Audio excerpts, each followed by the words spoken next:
चरितं देवदेवस्य महादेवस्य पावनम् अपारं परमोदारं चतुर्वर्गस्य साधनम्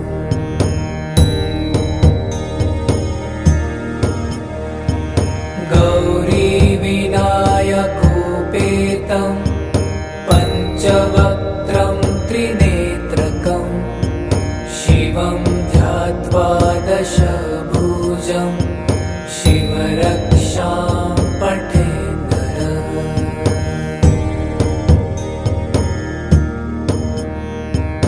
गङ्गाधरः शिरः पातु भालमर्धेन्दुशेखरः नयने मदनध्वंसी कर्णुसर्पविभूषणः।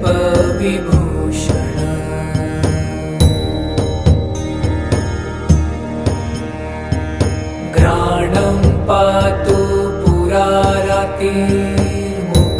पातु जगत्पतिः जिह्वां वागीश्वरः पातु कन्धरां शीतिकन्धरः।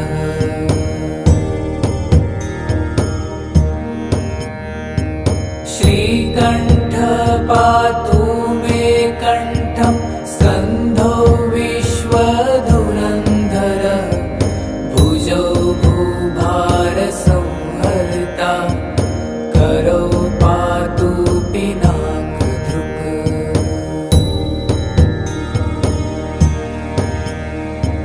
हृदयं शङ्करः पातु जठरं गिरिजापतिः नाभिं मृत्युञ्जयः पातु कटिव्याघ्रजिनाम्बरः।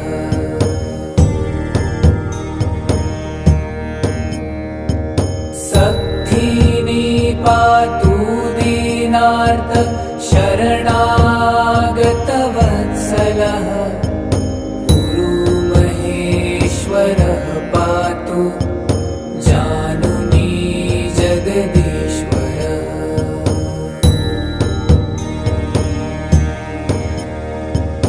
जङ्घे पातु जगत्कर्ता गुल्फौ पातु गणाधिपः चरणौ करुणासिन्धु सर्वाङ्गानि सदाशिवः।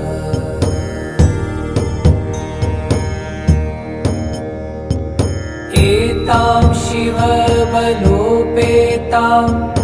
रक्षां यः सुकृती पठेत् स भुक्त्वा सकलान् कामान् शिवसायुज्यमाप्नुयात्।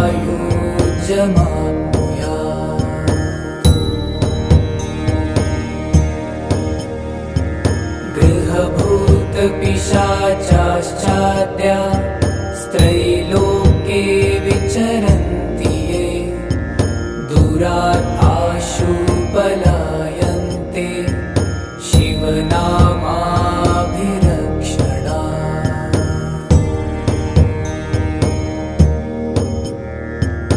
अभयं करनामेदं कवचं पार्वतीपतेः भक्त्या बिभर्ति यः कण्ठे तस्य वश्यं जगन्त्रयम्।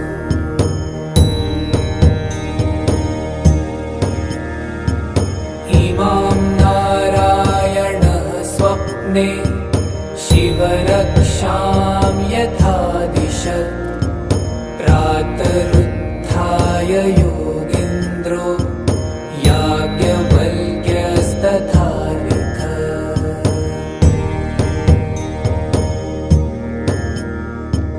चरितं देवदेवस्य महादेवस्य पावनम् अपारं परमोदारं चतुर्वर्गस्य साधनम्।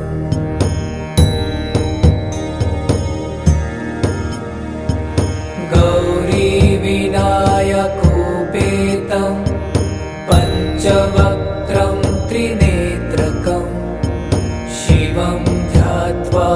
दशभुजं शिवरक्षां पठे नरः।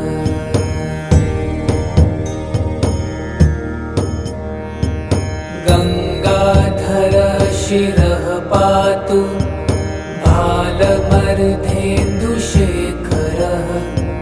नयने मदनध्वंसी कर्णुसर्पविभूषणः।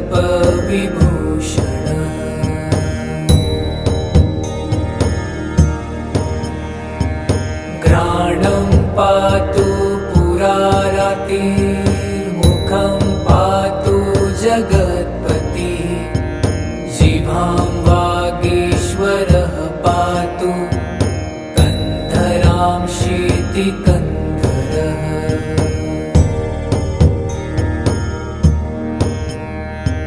श्रीकण्ठ पातु मे कण्ठं सन्धौ विश्वधुरन्धरः। भुजौ भूभारसंहर्ता करौ पातु पिनाकधृक्।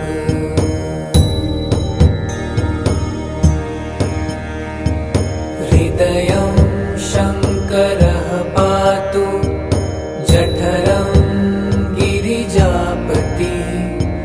नाभिं मृत्युञ्जयः पातु कटिव्याघ्रजिनाम्बरः।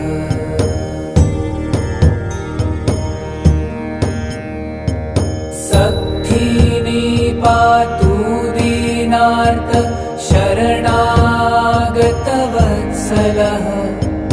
गुरुमहेश्वरः पातु जानुनी जगदीश्वरः।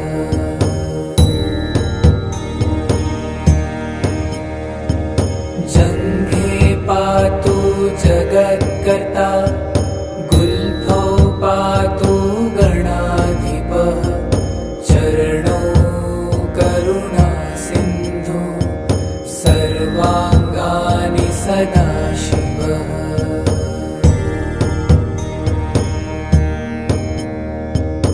एतां शिवबलोपेतां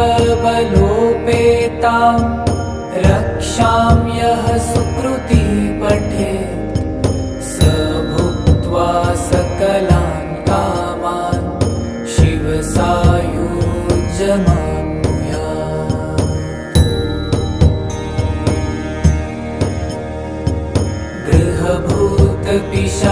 गृहभूतपिशाचाश्चाद्या स्त्रैलोक्ये विचरन्ति ये। दूरात् आशु पलायन्ते शिवनामाभिरक्षणात्।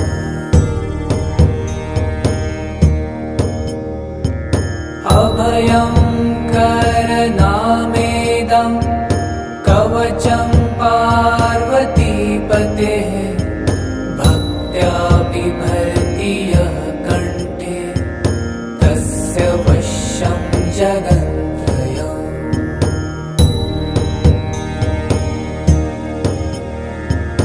इमां नारायणः स्वप्ने शिवरक्षां यथा दिशत्। प्रातरुत्थाय योगीन्द्रो याज्ञवल्क्यस्तथा लिखत्।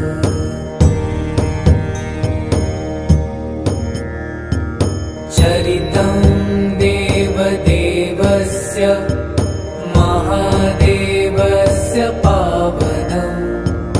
अपारं परमोदारं चतुर्वर्गस्य साधनम्।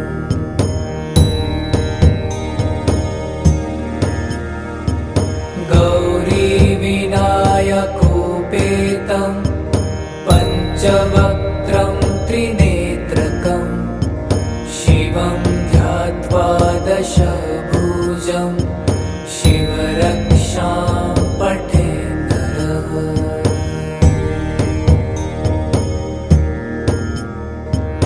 गङ्गाधर शिरः पातु भालमर्धेन्दुशेखरः।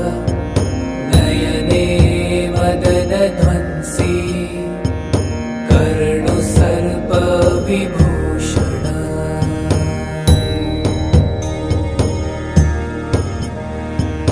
घ्राणं पातु पुरारातिर्मुखं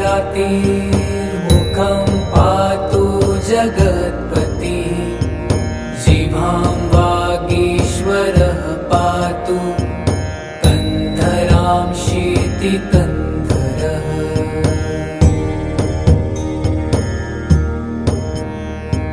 श्रीकण्ठ पातु मे कण्ठं स्कन्धो विश्वधुरन्धरः भुजौ भूभारसंहर्ता करौ पातु पिनाकधृक्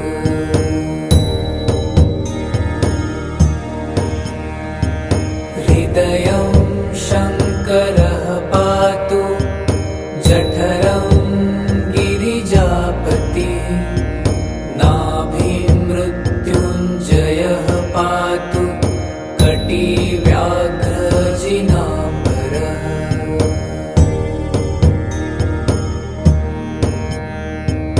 सक्थिनी पातु दीनार्थ शरणागतवत्सलः गुरुमहेश्वरः पातु जानुनी जगदीश्वरः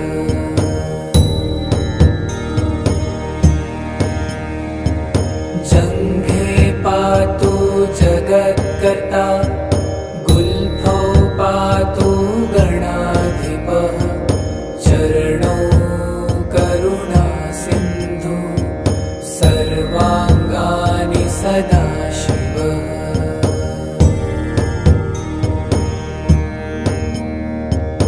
एतां शिवबलोपेतां रक्षां यः सुकृती पठेत् स भुक्त्वा सकलान् कामान् शिवसायुज्यमाप्नुयात्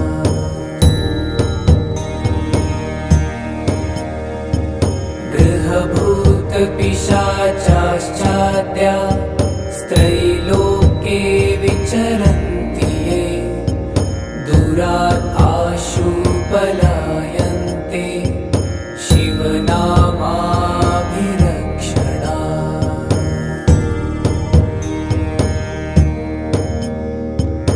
अभयं करनामेदं कवचं पार्वतीपतेः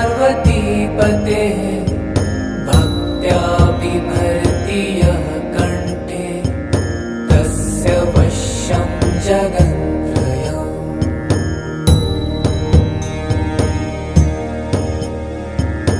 इमां नारायणः स्वप्ने शिवरक्षां यथा दिशत् प्रातरुत्थाय योगीन्द्रो याज्ञवल्क्यस्तथा लिखत्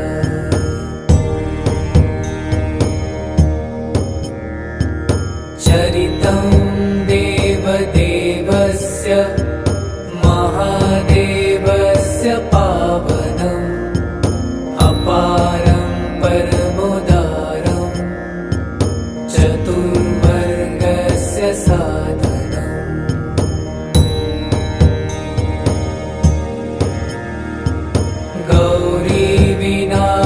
गौरीविनायकोपेतं पञ्चवक्त्रं त्रिनेत्रकं शिवं ध्यात्वा दशभुजं शिवरक्षां पठेत् नरः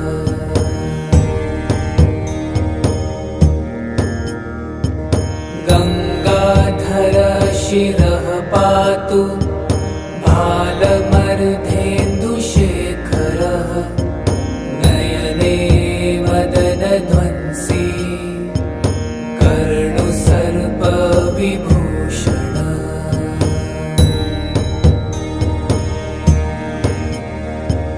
घ्राणं पातु पुरारातिर्मुखं पातु जगत्पति जिह्वां वागीश्वरः पातु कन्धरां शीतिकन्धरः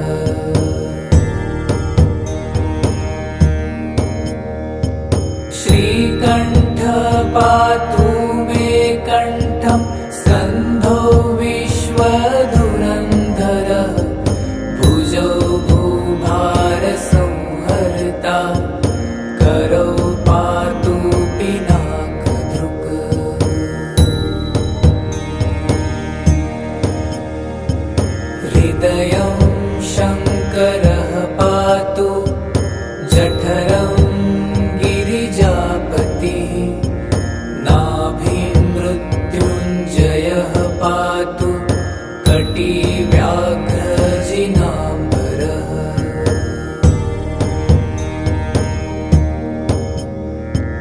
सत्थिनी पातु दीनार्थ शरणागतवत्सलः गुरुमहेश्वरः पातु जानुनी जगदीश्वरः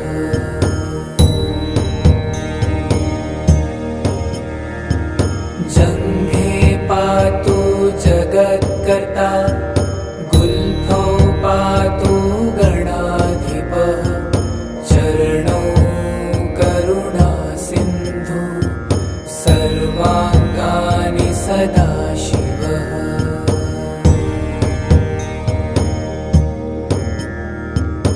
एतां शिवबलोपेतां रक्षां यः सुकृती पठेत् स भुक्त्वा सकलां कामान् शिवसायुज्यमाप्नुयात्।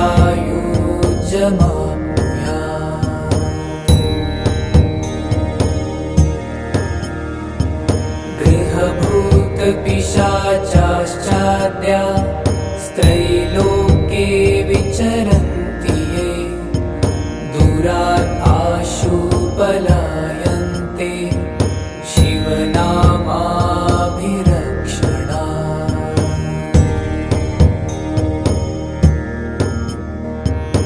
अभयं करनामेदं कवचं पार्वतीपतेः भक्त्या बिभर्ति यः कण्ठे तस्य वश्यं जगत्त्रयम्।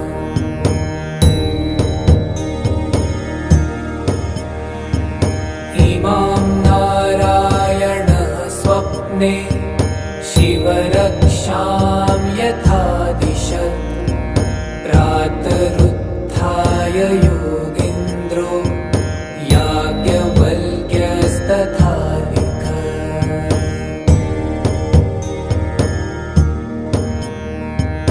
चरितं देवदेवस्य महादेवस्य पावनम् अपारं परमोदारं चतुर्वर्गस्य साधनम्।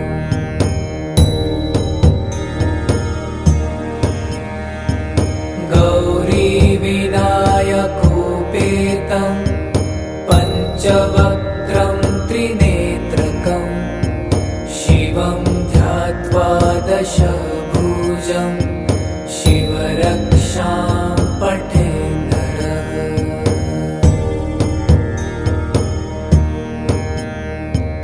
गङ्गाधरः शिरः पातु भालमर्धेन्दुशेखरः नयने मदनध्वंसी कर्णुसर्पविभूषणः।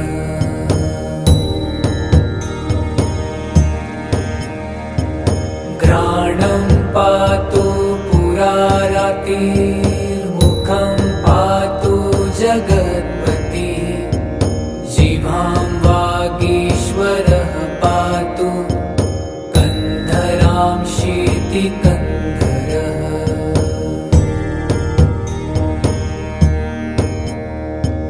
श्रीकण्ठः पातु मे कण्ठं स्कन्धो विश्वधुरन्धरः भुजौ भूभारसंहर्ता करौ पातु पिनाकधृक्।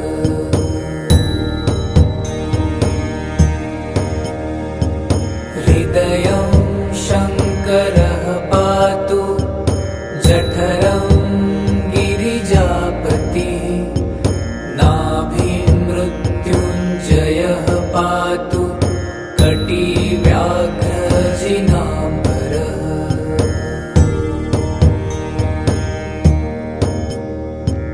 सत्थिनी पातु दीना दीनार्त शरणागतवत्सलः गुरुमहेश्वरः पातु जानुनी जगदीश्वरः।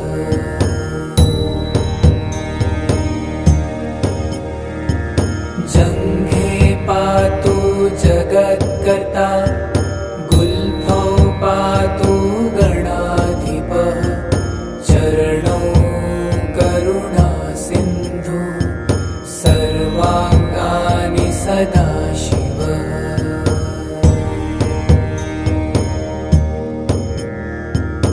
एतां शिवबलोपेतां रक्षां यः सुकृती पठेत् स भुक्त्वा सकलां कामान् शिवसायुज्यमाप्नुयात्। गृहभूतपिशाचाश्चाद्या स्त्रैलोक्ये विचरन्ति ये दूरात् आशु पलायन्ते शिवनामाभिरक्षणात्।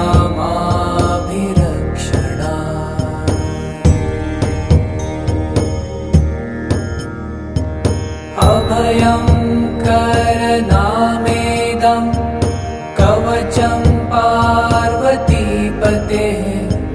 भक्त्या बिभर्ति यः कण्ठे तस्य वश्यं जगन्त्रयम्।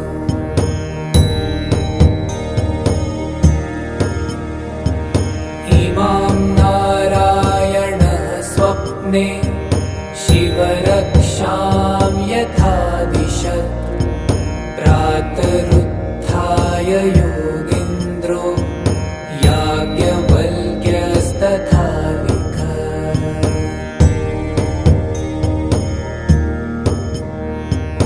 चरितं देवदेवस्य महादेवस्य पावनम् अपारं परमोदारं चतुर्वर्गस्य साधनम्।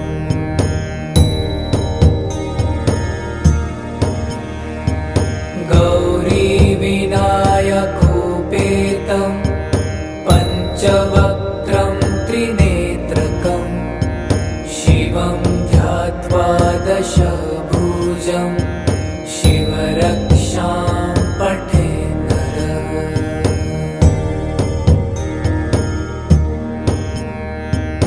गङ्गाधरः शिरः पातु भालमर्धेन्दुशेखरः नयने मदनध्वंसी कर्णुसर्पविभूषणः।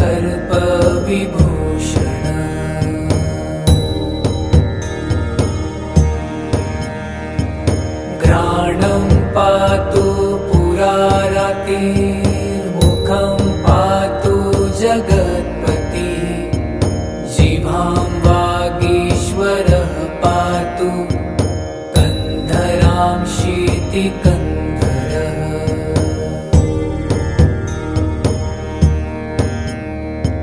श्रीकण्ठः पातु मे कण्ठं स्कन्धो विश्वधुरन्धरः भुजौ भूभारसंहर्ता करौ पातु पिनाकधृक्।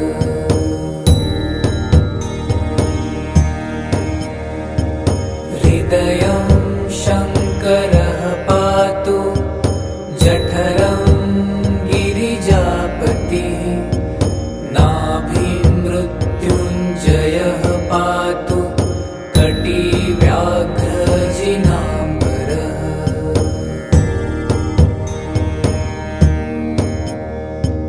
सत्थिनी पातु दीनार्त शरणागतवत्सलः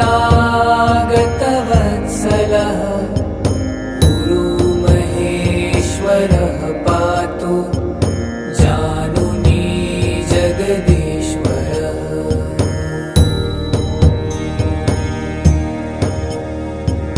जङ्घे पातु जगत्कर्ता गुल्फौ पातु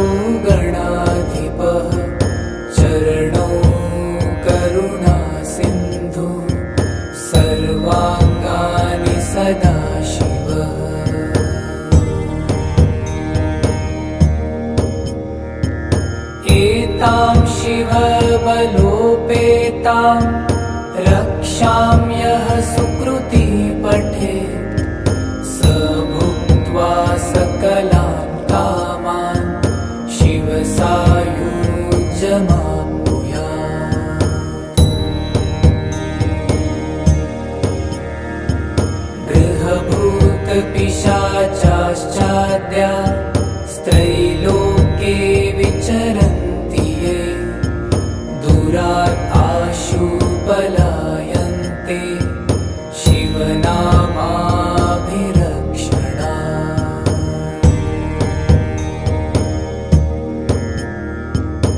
अभयं करनामेदं कवचं पार्वतीपतेः भक्त्या बिभर्ति यः कण्ठे तस्य वश्यं जगन्त्रयम्।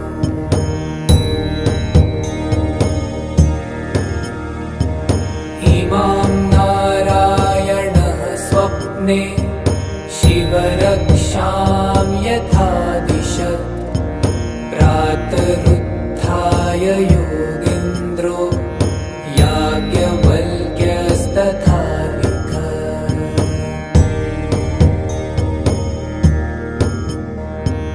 चरितं देवदेवस्य महादेवस्य पावनम् अपारं परमोदारं चतुर्वर्गस्य साधनम्।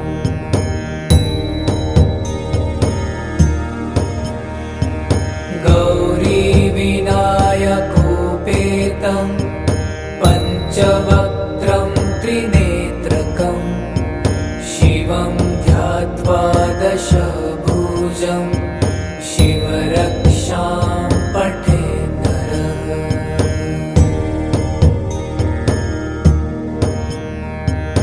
गङ्गाधरः शिरः पातु भालमर्धेन्दुशेखरः नयने मदनध्वंसी कर्णुसर्पविभूषणः।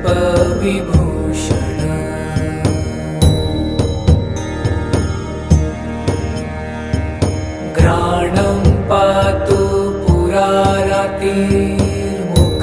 पातु जगत्पति जिह्वां वागीश्वरः पातु कन्धरां शीतिकन्धरः।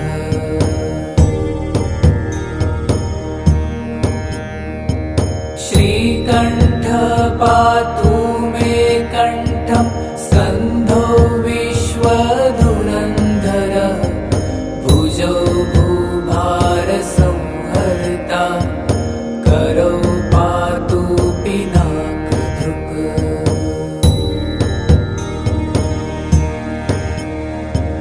हृदयं शङ्करः पातु जठरं गिरिजापतिः नाभिं मृत्युञ्जयः पातु कटिव्याघ्रजिनाम्बरः।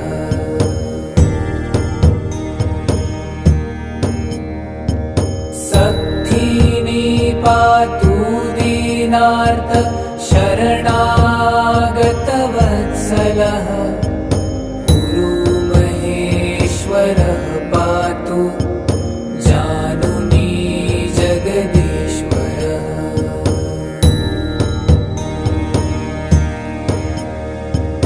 जङ्घे पातु जगत्कर्ता गुल्फौ पातु गणाधिपः चरणौ करुणासिन्धु सर्वाङ्गानि सदाशिवः।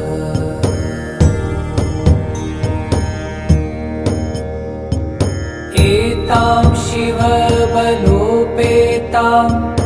रक्षां यः सुकृती पठेत् स भुक्त्वा सकलां कामान् शिवसायुज्यमाप्नुयात्।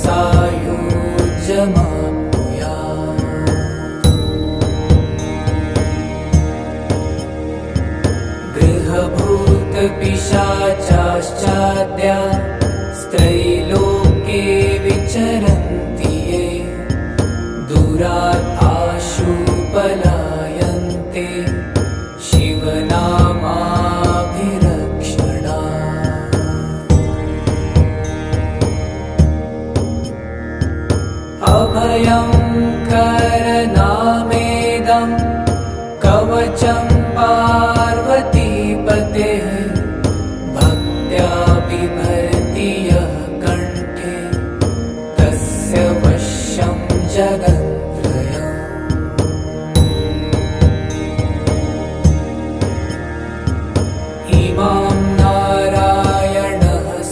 स्वप्ने शिवरक्षां यथा दिशत् प्रातरुत्थाय योगीन्द्रो याज्ञवल्क्यस्तथा लिखत्।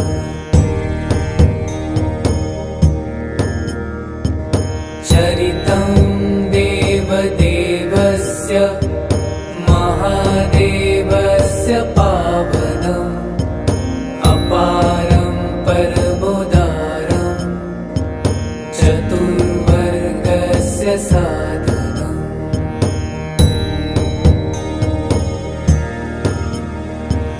गौरीविनायकोपेतं पञ्चवक्त्रं त्रिनेत्रकम् शिवं ध्यात्वा दशभुजं शिवरक्षां पठेत् नरः।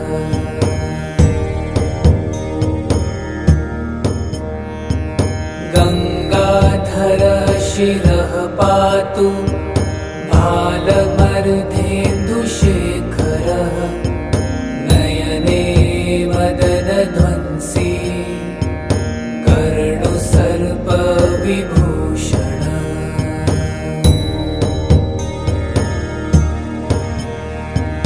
घ्राणं पातु पुरारातिर्मुखं पातु जगत्पति जिह्वां वागीश्वरः पातु कन्धरां शीतिकन्धरः।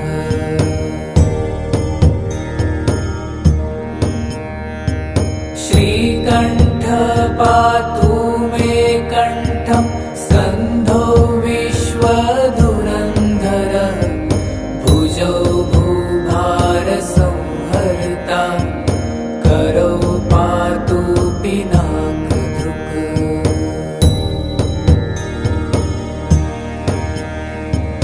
हृदयं शङ्करः पातु जठरं गिरिजापतिः नाभिं मृत्युञ्जयः पातु कटिव्याघ्रजिनाम्बरः।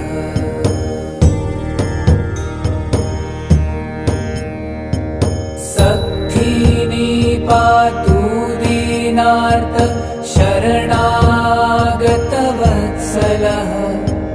गुरुमहेश्वरः पातु जानुनी जगदीश्वरः।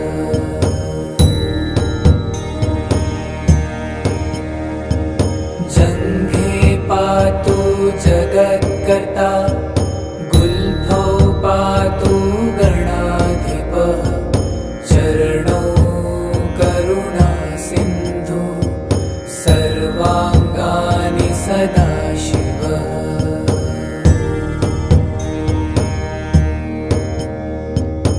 एतां शिवबलोपेतां रक्षां यः सुकृती पठेत् स भुक्त्वा सकलान् कामान् शिवसायुज्यमाप्नुयात्।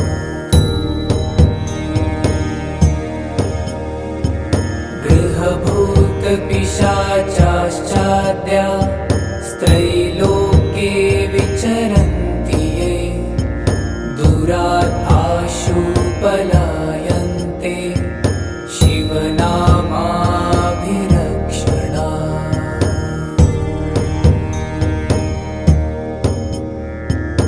अभयं करनामेदं कवचं पार्वतीपतेः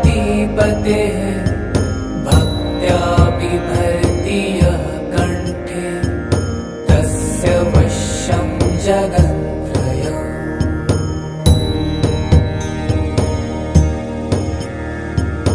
इमां नारायणः स्वप्ने शिवरक्षां यथा दिशत् प्रातरुत्थाय योगीन्द्रो याज्ञवल्क्यस्तथा लिखत्।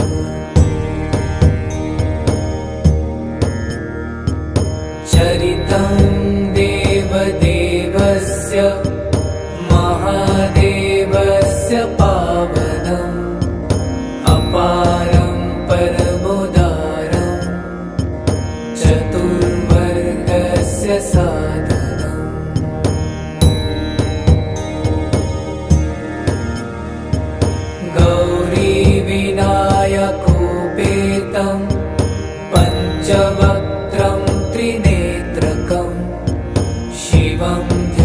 ध्यात्वा दशभुजं शिवरक्षां पठे नरः।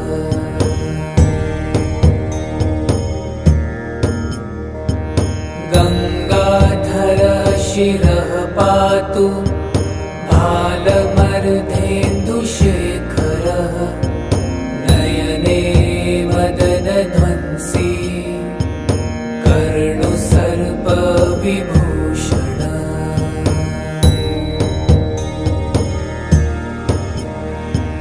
घ्राणं पातु पुरारातिर्मुखं पातु जगत्पति, जिह्वां वागीश्वरः पातु कन्धरां शीतिकन्धरः।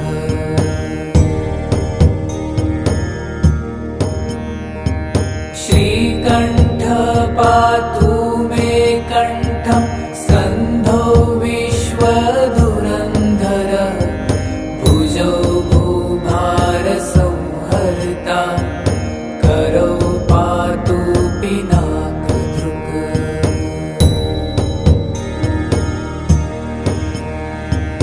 हृदयं शङ्करः पातु जठरं गिरिजापतिः, नाभिं मृत्युञ्जयः पातु कटिव्याघ्रजिनाम्बरः।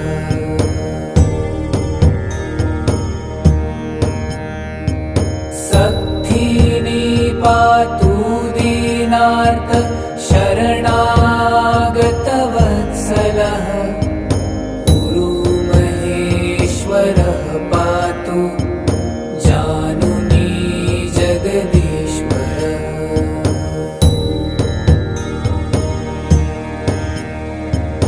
जङ्घे पातु जगत्कर्ता, गुल्फौ पातु गणाधिपः, चरणौ करुणासिन्धु सर्वाङ्गानि सदाशिवः।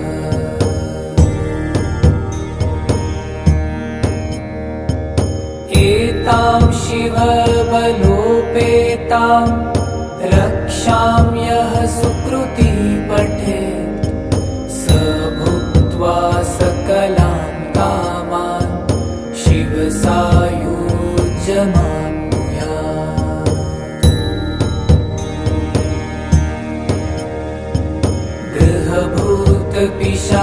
गृहभूतपिशाचाश्चाद्या स्त्रैलोक्ये विचरन्ति ये, दूरात् आशु पलायन्ते शिवनामाभिरक्षणात्।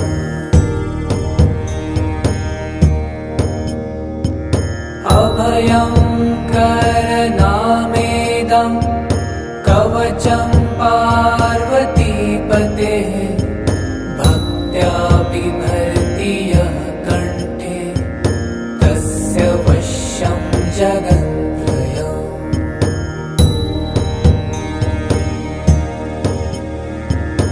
इमां नारायणः स्वप्ने शिवरक्षां यथा दिशत्, प्रातरुत्थाय योगीन्द्रो याज्ञवल्क्यस्तथा लिखत्।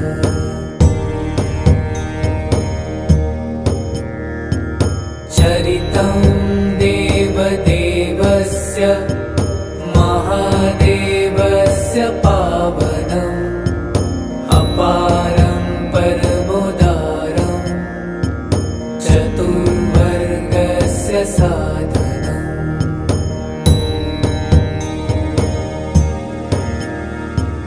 गौरीविनायकोपेतं पञ्चवक्त्रं त्रिनेत्रकं, शिवं ध्यात्वा दशभुजं शिवरक्षां पठे नरः।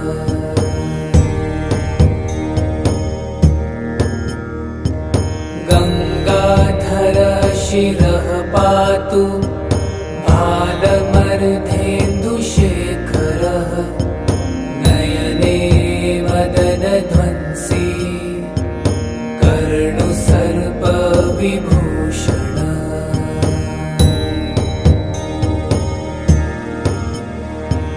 घ्राणं पातु पुरारातिर्मुखं पातु जगत्पति जिह्वां वागीश्वरः पातु कन्धरां शीतिकन्धरः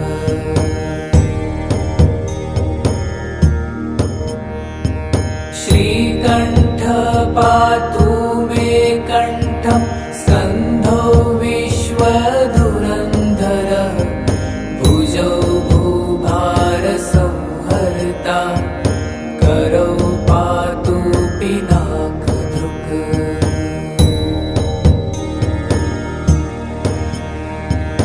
हृदयं शङ्करः पातु जठरं गिरिजापतिः नाभिं मृत्युञ्जयः पातु कटिव्याघ्रजिनाम्बरः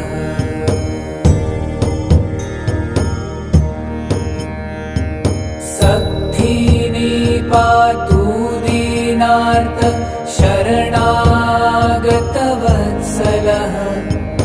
गुरुमहेश्वरः पातु जानुनी जगदीश्वरः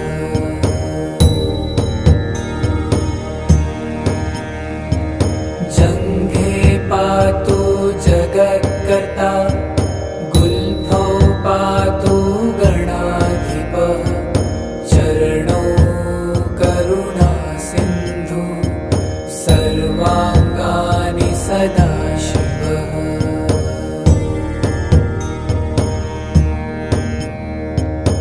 एतां शिवबलोपेतां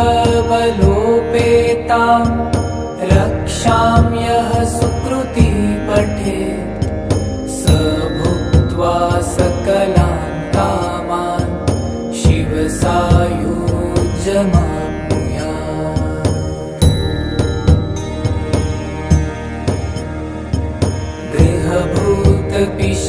गृहभूतपिशाचाश्चाद्या स्त्रैलोके विचरन्ति ये दूरात् आशु पलायन्ते शिवनामाभिरक्षणात्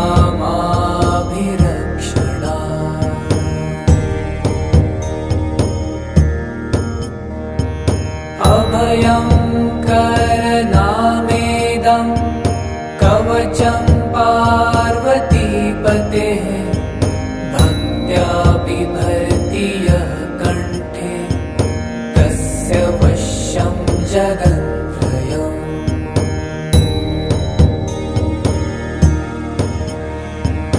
इमां नारायणः स्वप्ने शिवरक्षां यथा दिशत् प्रातरुत्थाय योगीन्द्रो याज्ञवल्क्यस्तथा लिखत्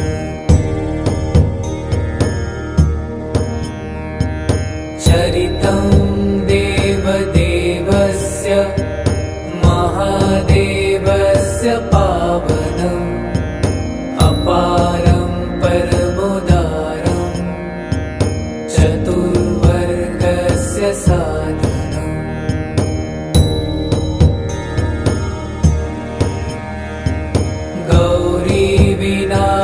गौरीविनायकोपेतं पञ्चवक्त्रं त्रिनेत्रकं शिवं ध्यात्वा दशभुजं शिवरक्षां पठेन् नरः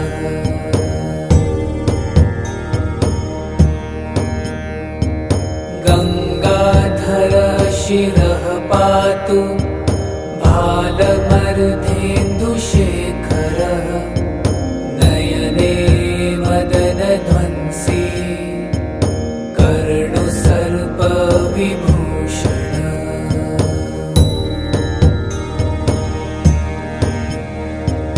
घ्राणं पातु पुरारातिर्मुखं पातु जगत्पतिः जिह्वां वागीश्वरः पातु कन्धरां शीतिकन्धरः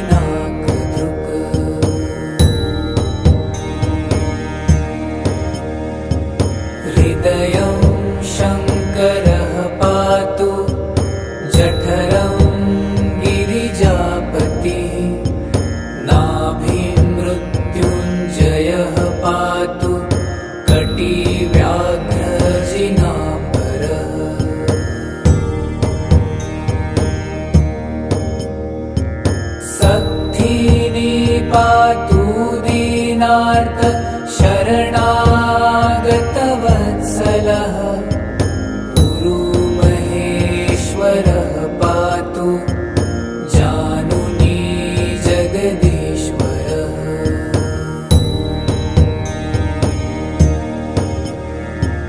जङ्घे पातु जगत्कर्ता गुल्फौ पातु गणाधिपः चरणौ करुणासिन्धु सर्वाङ्गानि सदाशिवः।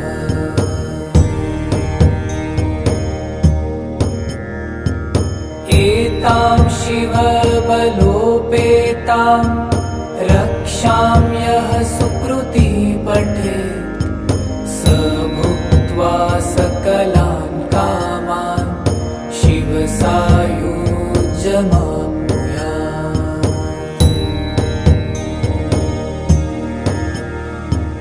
गृहभूतपिशाचाश्चाद्या स्त्रैलोक्ये विचरन्ति ये दूरात् आशु पलायन्ते शिवनामाभिरक्षणात्।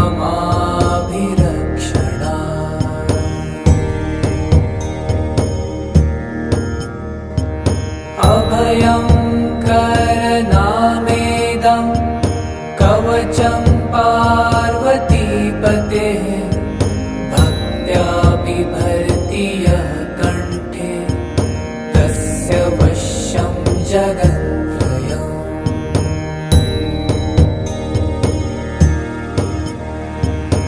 इमां नारायणः स्वप्ने शिवरक्षां यथा दिशत् प्रातरुत्थाय योगीन्द्रो याज्ञवल्क्यस्तथा लिखत्।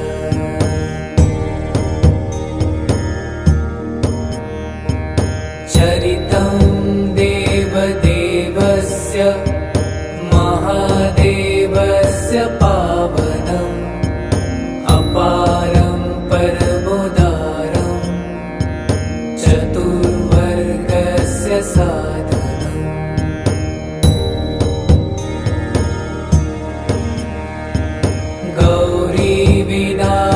गौरीविनायकोपेतं पञ्चवक्त्रं त्रिनेत्रकं शिवं ध्यात्वा दशभुजं शिवरक्षां पठे नरः।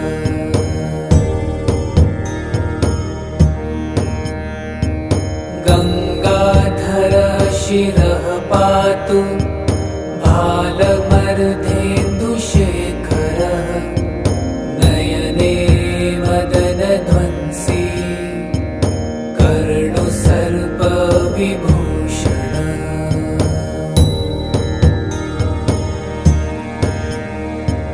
घ्राणं पातु पुरारातिर्मुखं पातु जगत्पतिः जिह्वां वागीश्वरः पातु कन्धरां शीतिकन्धरः।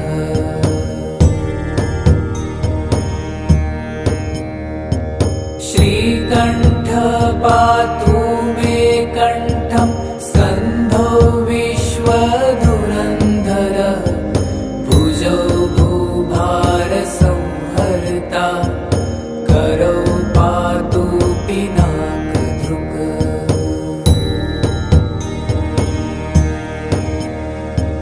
हृदयं शङ्करः पातु जठरं गिरिजापतिः नाभिं मृत्युञ्जयः पातु कटिव्याघ्रजिनाम्बरः।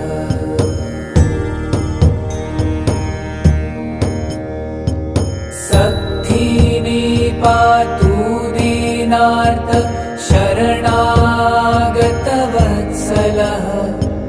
गुरुमहेश्वरः पातु जानुनी जगदीश्वरः।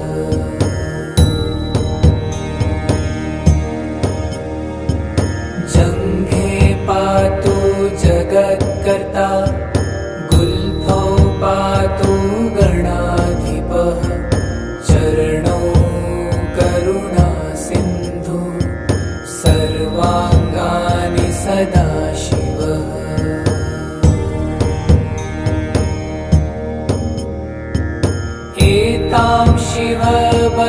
बलोपेतां रक्षाम्यः सुकृती पठेत् स भुक्त्वा सकलान् कामान् शिवसायुज्यमाप्नुयात्। गृहभूतपिशाचाश्चाद्या स्त्रैलोक्ये विचरन्ति ये दूरात् आशु पलायन्ते शिवनामाभिरक्षणात्।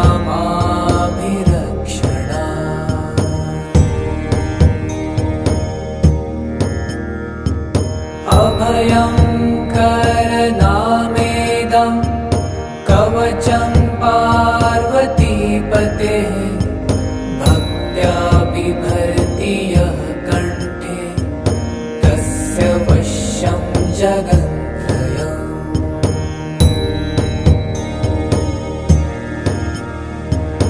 इमां नारायणः स्वप्ने शिवरक्षां यथा दिशत् प्रातरुत्थाय योगीन्द्रो याज्ञवल्क्यस्तथा लिखत्।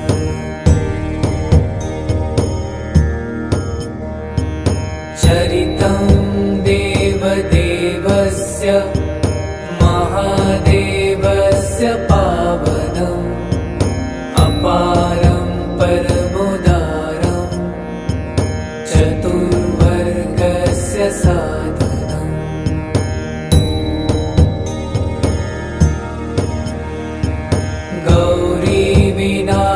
गौरीविनायकोपेतं पञ्चवक्त्रं त्रिनेत्रकं शिवं ध्यात्वा दशभुजं शिवरक्षां पठेत् नरः।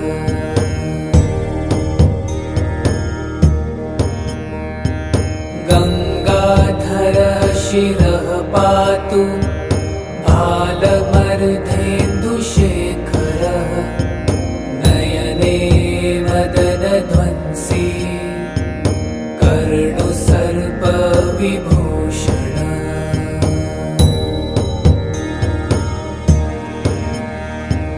घ्राणं पातु पुरारातिर्मुखं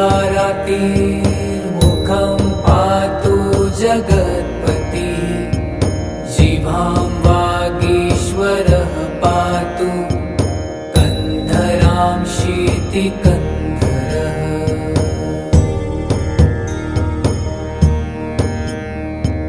श्रीकण्ठः पातु मे कण्ठं स्कन्धो विश्वधुरन्धरः भुजौ भूभारसंहर्ता करौ पातु पिनाकधृक्।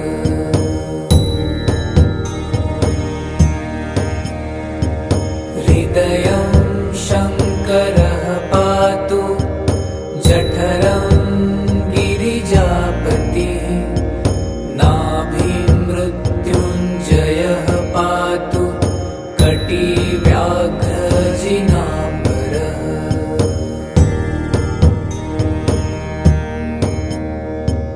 सत्थिनी पातु दीनार्थ शरणागतवत्सलः उरुमहेश्वरः पातु जानुनी जगदीश्वरः।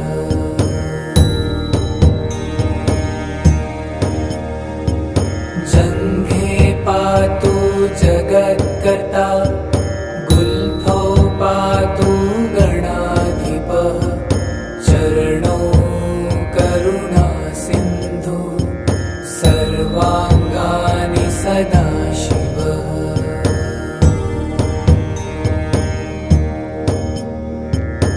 एतां शिवबलोपेतां रक्षाम्यः सुकृती पठेत् स भुक्त्वा सकलान् कामान् शिवसायुज्यमाप्नुयात्।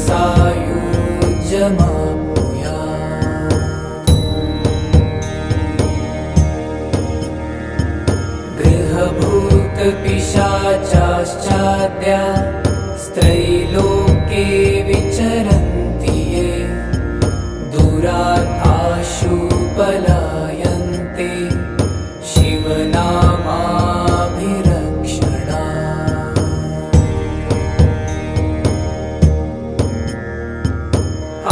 अभयङ्करनामेदं कवचं पार्वतीपतेः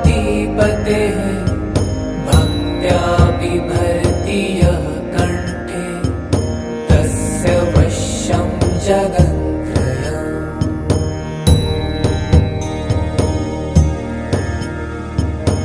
इमां नारायणः स्वप्ने शिवरक्षां यथा दिशत् प्रातरुत्थाय योगीन्द्रो याज्ञवल्क्यस्तथा लिखत्।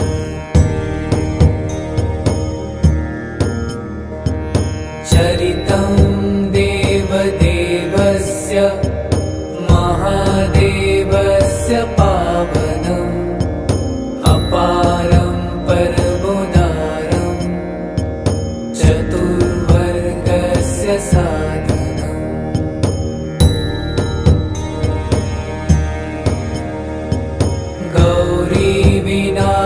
गौरीविनायकोपेतं पञ्चवक्त्रं त्रिनेत्रकं शिवं ध्यात्वा दशभुजं शिवरक्षां पठे नरः।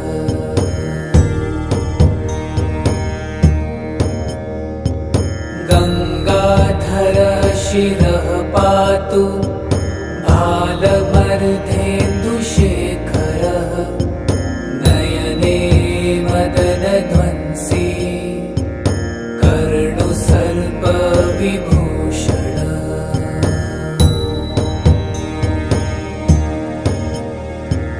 घ्राणं पातु पुरारातिर्मुखं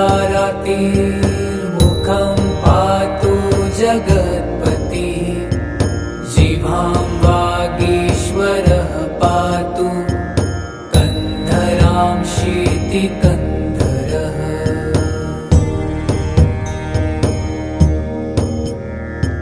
श्रीकण्ठः पातु मे कण्ठं स्कन्धो विश्वधुरन्धरः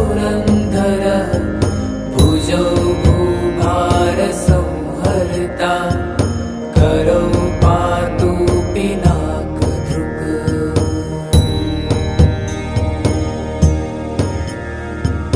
हृदयं शङ्करः पातु जठरं गिरिजापतिः नाभिं मृत्युञ्जयः पातु कटिव्याघ्रजिनाम्बरः।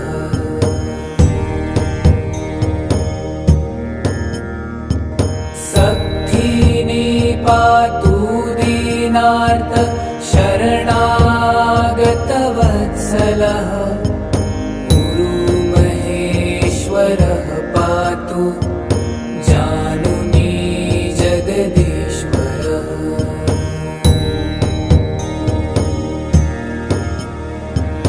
जङ्घे पातु जगद्गता गुल्फौ पातु गणाधिपः चरणौ करुणासिन्धु सर्वाङ्गानि सदाशिवः।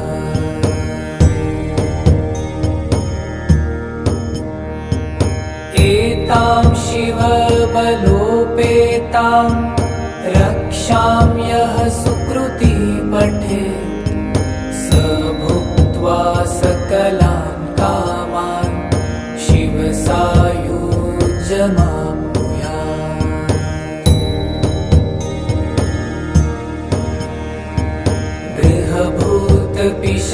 गृहभूतपिशाचाश्चाद्या स्त्रैलोक्ये विचरन्ति ये दूरात् आशु पलायन्ते शिवनामाभिरक्षणात्।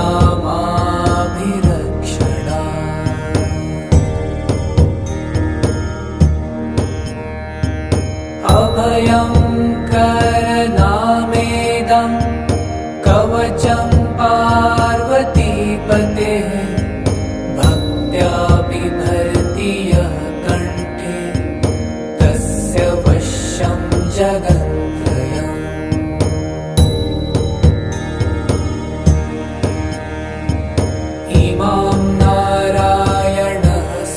स्वप्ने